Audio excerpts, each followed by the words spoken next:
पुस्तक निर्वासित लेखक राजेंद्र सजल। समीक्षा मेवाराम गुर्जर कवि लेखक और शिक्षाविद। निर्वासित हाशिए की बुलंद आवाज भारतीय संस्कृति में सदियों से चली आ रही एक परंपरा है। छुआछूत कुछ जातियों को उनके व्यवसाय के कारण हेय दृष्टि से देखा जाता था, उनके साथ अमानवीय व्यवहार किया जाता था। कहीं कहीं यह आज भी देखा जा सकता है।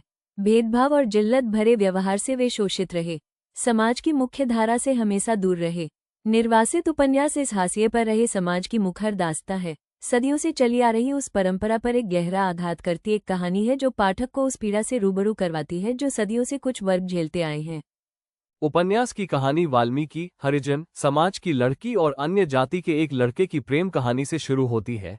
अपने पारिवारिक संघर्ष, गरीबी, बेरोजगारी का दंश झेलते और जाति का टैग लेते हुए शहरों की गली मोहल्ले में रोजगार की खाक छानते एक युवा की कहानी है जो संघर्ष के साथ शुरू होती है लेकिन एक सुखद एहसास की अनुभूति के साथ अंत होती है जब उपन्यास के नायक और नायिका दोनों सिविल सेवा के लिए चयनित होते हैं।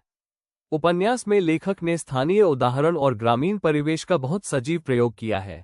भाषाई परिपक्वता के साथ कथ्य और कथानक की दृष्टि से भी यह उपन्यास अद्भुत है, बेजोड़ है।